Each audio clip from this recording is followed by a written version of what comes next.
2025 जून का महीना। Middle east की रेत में फिर से आग लग चुकी है। इजरायल ने किया दुनिया के सबसे खतरनाक न्यूक्लियर साइट पर हमला, नाटांज और इस्फहान। ईरान ने जवाब में उड़ाए टेल अवीव और हाइफा के हिस्से। और अब यूनाइटेड स्टेट्स ने भी कर दी सीधी मिलिट्री एंट्री। क्या ये तीसरे विश्व युद्ध की शुरुआत है, या ये सिर्फ शुरुआत है एक बड़े महाविनाश की? ये है अनटोल्ड राइज। इजरायल और ईरान की पुरानी दुश्मनी। इजरायल और ईरान कभी दोस्त नहीं थे। 1980 के दशक के बाद जब ईरान में आया इस्लामिक रेवोल्यूशन, तब से दोनों देशों के रिश्ते जहरीले हो गए। ईरान ओपनली कहता है इजरायल को मिडिल ईस्ट से मिटा देना चाहिए, वहीं इजरायल कहता है ईरान अगर न्यूक्लियर बॉम्ब बना लेता है तो ये पूरे रीजन के लिए खतरा है। इजरायल के लिए ईरान का न्यूक्लियर प्रोग्राम है रेड लाइन। ईरान के लिए इजरायल है ज़ायनिस्ट दुश्मन। दोनों एक दूसरे के खिलाफ secret ops, cyber attacks, assassinations करते रहे हैं। लेकिन ये जून 2025 की घटना है, अब तक की सबसे बड़ी सीधी टक्कर। ईरान का न्यूक्लियर सपना। ईरान हमेशा कहता रहा उसका न्यूक्लियर प्रोग्राम शांति के लिए है, लेकिन इजरायल और अमेरिका दोनों को लगता है नाटांज और फोर्डो जैसे न्यूक्लियर साइट्स में यूरेनियम एनरिचमेंट का लेवल बॉम्ब ग्रेड के पास है। आईएईए ने वार्निंग दी थी ईरान अब ब्रेकआउट टाइम के बहुत करीब है, यानी वो कुछ हफ्तों में न्यूक्लियर बॉम्ब बना सकता है। इजरायल के लिए ये अनएक्सेप्टेबल था। जून 2025 इजरायल का हमला। 12 जून 2025 रात के अंधेरे में F-35 फाइटर्स उड़ते हैं इजरायल से।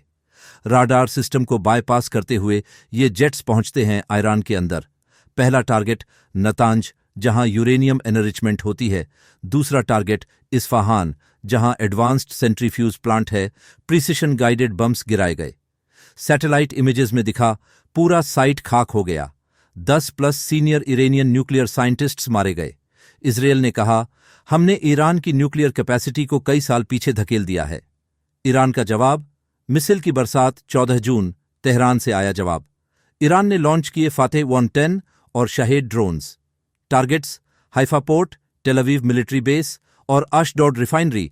करीब 30 से ज्यादा मिसाइल्स और ड्रोन्स इजरायल में गिरे। एयर डिफेंस सिस्टम आयरन डोम ने कई को इंटरसेप्ट किया, लेकिन डैमेज हुआ। 50 से अधिक कैजुअल्टीज और हजारों लोग बॉम्ब शेल्टर्स में चले गए। ईरान ने कहा यह सिर्फ शुरुआत है, इजरायल ने जो बोया है अब वो काटेगा। 5 यूएस की एंट्री, आग में तेल। 15 जून 2025 यूएसए ने भी कर दिया direct military action. Biden administration ने कहा ईरान ने हमारे रीजनल एलाई इजरायल पर अटैक किया है, इसलिए हम जवाब देंगे। USS Eisenhower aircraft carrier Persian gulf में तैनात कर दिया गया।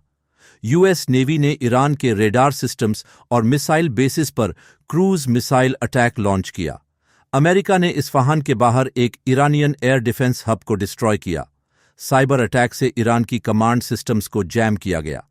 ईरान ने चेतावनी दी अब यह सिर्फ इजरायल वर्सेस ईरान नहीं, बल्कि वेस्ट वर्सेस इस्लामिक रिपब्लिक है। इजरायल ने हमला किया, ईरान ने जवाब दिया, और अब सुपर पावर अमेरिका भी मैदान में उतर चुकी है। आगे क्या होगा? क्या स्ट्रेट ऑफ हॉर्मुज बंद हो जाएगा? क्या लेबनान और सीरिया भी इस युद्ध में कूदेंगे? क्या ये है तीसरे विश्व युद्ध की शुरुआत? इजरायल ने ईरान पर हमला किया, ईरान ने इजरायल को जवाब दिया, और अब अमेरिका भी ऑफिशियली युद्ध में शामिल हो चुका है। लेकिन असली खतरा अभी बाकी है। मिडिल ईस्ट अब सिर्फ 2 देशों की लड़ाई नहीं रही, अब यह टकराव ग्लोबल इकोनॉमी, तेल और विश्व युद्ध की दिशा में बढ़ रहा है। स्ट्रेट ऑफ हॉर्मुज बंद होने वाला है। हिजबुल्लाह, सीरिया और यमन भी अब मैदान में उतर रहे हैं। क्या हम तीसरे विश्व युद्ध की तरफ बढ़ रहे हैं? स्ट्रेट ऑफ हॉर्मुज, तेल की नाड़ी। स्ट्रेट ऑफ हॉर्मुज एक पतला समुद्री रास्ता जो पर्शियन गल्फ को इंडियन ओशन से जोड़ता है। दुनिया के लगभग 30% ऑयल शिप्स यहीं से गुजरते हैं। अगर ईरान इस स्ट्रेट को बंद कर दे तो पूरी दुनिया की तेल सप्लाई रुक सकती है। और अब ईरान ने मिलिट्री बोट्स और एंटी शिप मिसाइल्स तैनात कर दिए हैं इस स्ट्रेट में। यूएस नेवी ने भी अपनी डिस्ट्रॉयर शिप्स भेज दी है। दुनिया भर में ऑयल प्राइसेस में 35% उछाल आ चुका है। इंडिया, चाइना और यूरोप में पेट्रोल डीजल महंगा हो चुका है। ऑयल मार्केट में खलबली मच गई है। प्रॉक्सी वॉर, हेजबोला, सीरिया और येमेन ईरान अकेला नहीं लड़ रहा, इसका पूरा प्रॉक्सी नेटवर्क एक्टिवेट हो चुका है। लेबनान में हेजबोला ने इजरायल पर रॉकेट्स दागने शुरू कर दिए। सीरिया में आयरानियन बैक्ड मिलिशियाज ने इजरायली एयरबेसिस को टारगेट किया। येमेन में हूथी रेबल्स ने रेड सी में इजरायली शिप्स पर ड्रोन अटैक्स किए। अब इजरायल 3 फ्रंट्स पर लड़ रहा है, ईरान, लेबनान और सीरिया। इजरायल ने लेबनान बॉर्डर पर ग्राउंड ट्रूप्स तैनात कर दिए हैं और सीरिया में मल्टीपल एयर स्ट्राइक्स लॉन्च हो चुके हैं। ये अब एक रीजनल वॉर बन चुका है। ग्लोबल पॉलिटिक्स, दुनिया की प्रतिक्रिया। यूनाइटेड नेशंस में इमरजेंसी सेशन बुलाई गई, लेकिन सिक्योरिटी काउंसिल में कुछ नहीं हो पाया क्योंकि रशिया और चाइना ने वीटो कर दिया। रशिया ने कहा, अमेरिका इस पूरे रीजन को डिस्टेबलाइज कर रहा है। चाइना ने डिमांड की, immediate cease fire and diplomacy. India ने न्यूट्रल स्टैंड लेते हुए कहा, बोथ साइड्स रिस्ट्रेंट दिखाएं। मीनवाइल G7 कंट्रीज ने ईरान पर नए सैंक्शंस लगा दिए और अमेरिका ने कहा, हम इजरायल के साथ खड़े हैं।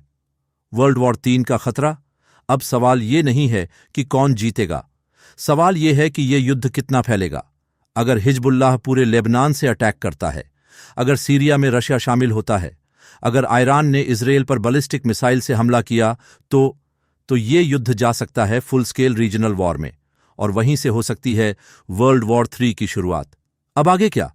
इजरायल पीछे हटने को तैयार नहीं। आयरन कह चुका है, हर हमला युद्ध का जवाब होगा। अमेरिका की नेवी, एयरफोर्स और साइबर यूनिट्स फुल एक्टिव हैं। रशिया और चाइना अलग तरह से चेस बोर्ड पर चालें चल रहे हैं। दुनिया आज उस मोड़ पर है जहां एक मिसाइल गलती से इतिहास बदल सकती है। दुनिया की सबसे खतरनाक जंग का आगाज हो चुका है। इजरायल, ईरान और अमेरिका अब आमने सामने हैं, और अगर मिडिल ईस्ट की ये आग ना बुझी तो शायद आने वाली पीढ़ियां पूछेंगी, वर्ल्ड वॉर 3 की शुरुआत कैसे हुई थी? ये थी द अनटोल्ड राइज।